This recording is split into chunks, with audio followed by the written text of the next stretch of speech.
The prison program you're about to view consists of strong subject matter such as rape, gang fights, stabbings, police corruption, and extortion.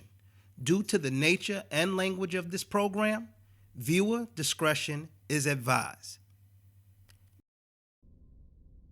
Prison X is back with new and more shocking episodes.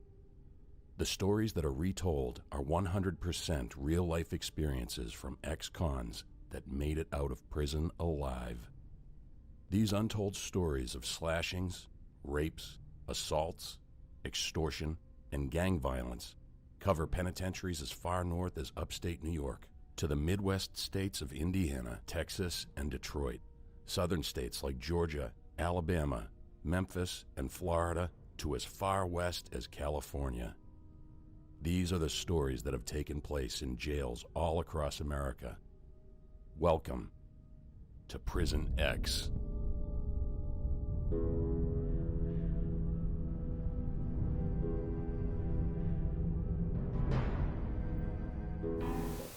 My name is Daniel Brock. My DIN number is 11A 3814.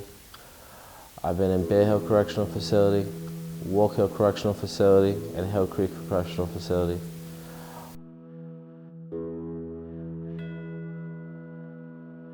I was sentenced to 3.5 flat with 5 years post.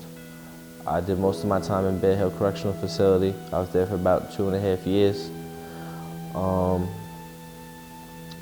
I had an incident in 2012.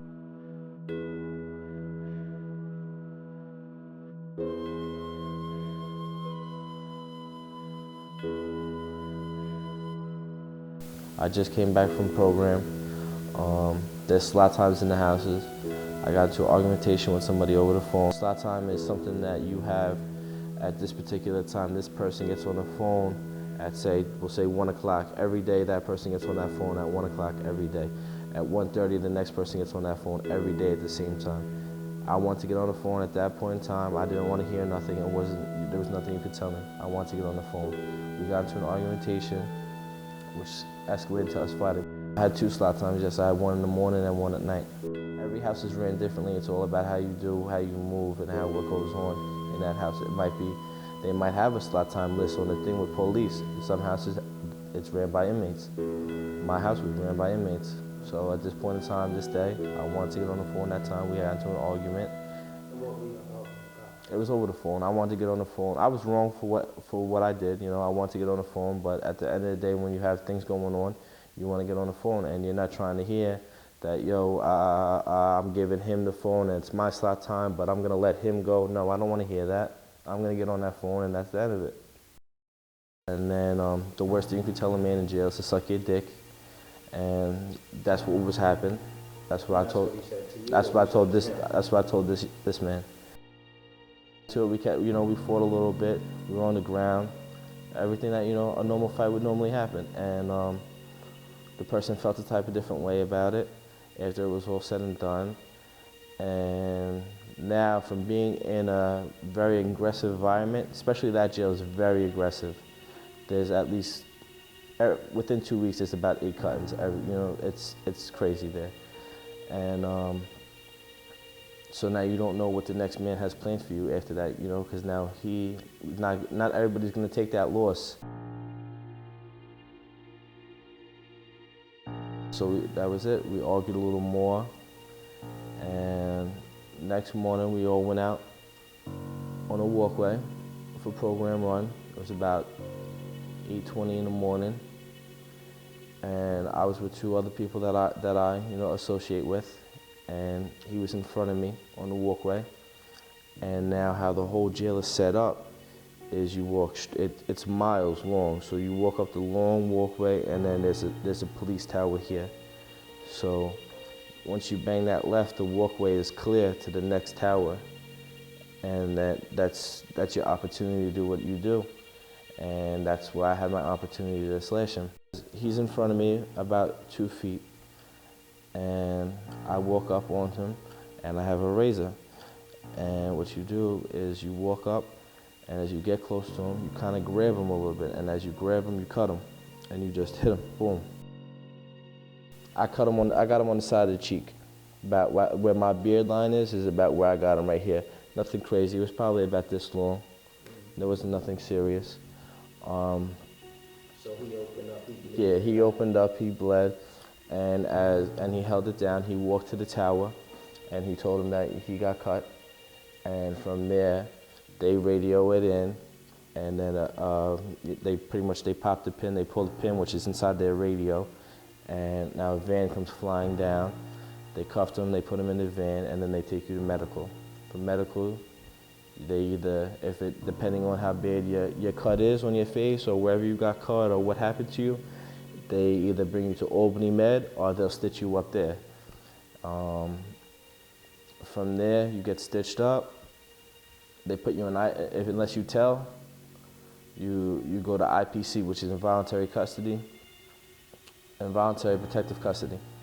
And you go there, you stay there probably about 3 months, and then they send you to another jail. So you might go from Bear Hill to Upstate Box. From Upstate Box, they might send you to Greene, Washington, Altona, wherever you are. And you do your time there. I mean, if you have another incident, you have another incident. There wasn't no retaliation. He wasn't a gang member, either was I. It was more or less a personal thing. We handled it as grown men. And as far as being in jail, he took it like he was supposed to take it. He took it on the hop, which means he got cut and he left, and he didn't tell. I stayed in Bear Hill, and I went on draft, and I landed in Walk Hill, 2014. That's your first time being locked up? That's my first time I've ever going off? Ever anything. I haven't done a county bid, what you want to call it. I've never done anything like that. I've been on probation before, and that's it. I mean, what I took from that is it was a life experience. I learned a lot from it. It helped me grow as a man. Would I wish that upon anybody? No, not even my worst enemy. I wouldn't wish that upon them. Because at the end of the day, it's not just taking you away, it's taking you away from everybody who cares about you. People that, who show you love. And you understand that as when you're away, you see who cares about you and who's in your corner and who's not in your corner, At the end of the day, it doesn't seem like a lot, but when you want to go to commissary every 2 weeks, 55, how many people can you call to send you that money? And there's not a lot.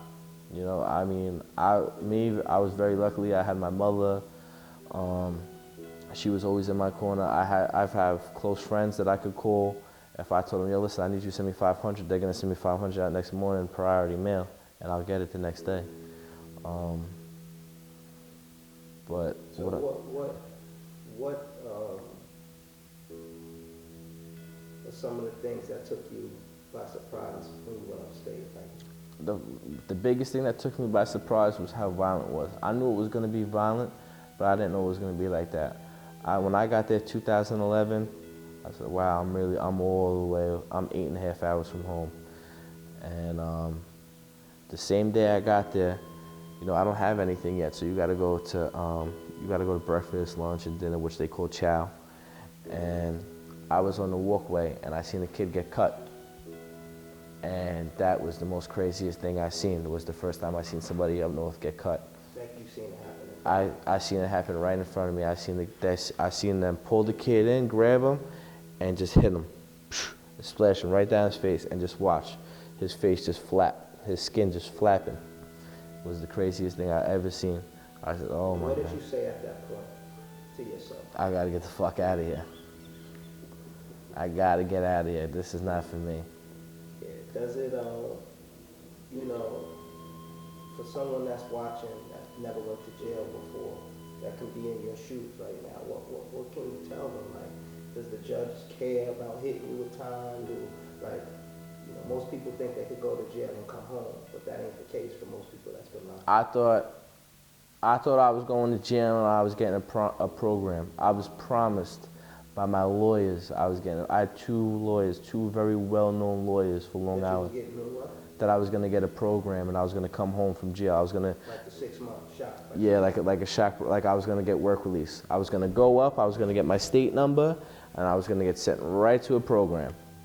That program, I didn't do that 6 months. I did 3 years. Something that I can tell somebody is, stop now, because if you continue to do what you do, it's just gonna jam you up. And depending on how you do things, it's just even worse. Like, they don't care. At the end of the day, they want to get paid. That's all you are. They're getting paid to go to jail. State pays for all that. You go up north, they get $10,000 for your bus ride. You get a number, that's money right there. If you are one of them lucky few who do get to go to Shock or Willard or work release, KSAT, industrial training, that's an extra $45,000 they get from you for a jump. The minute you get there, the minute you get approved for it, they get $45,000 for you. The state gets $45,000 for you. That's crazy.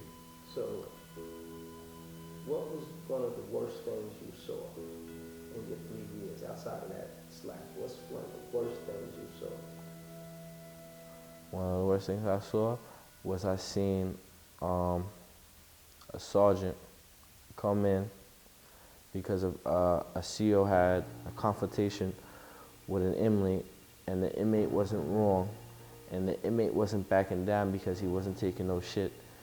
And a sergeant came down with 4 other people, and they brought the kid in between the doors.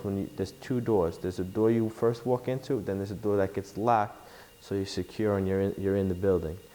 And I watched them pull the kid in between the 2 doors, and they beat the kid. And they took the kid to the box, and he did 30 days in the box, and they sent him to the other side of the jail. But I remember I was a porter in the house, and the CO who was working made me go in the thing and get the mop bucket to mop up the blood that was on the floor and on the wall and everything. That was one thing I was like, this is crazy. How, you know what I mean? The kid was right, and regardless of we wore green, they wore blue. They took his side even though he was right, and they beat the kid up for nothing. My name is Brock. This is Prison X, and that was my story.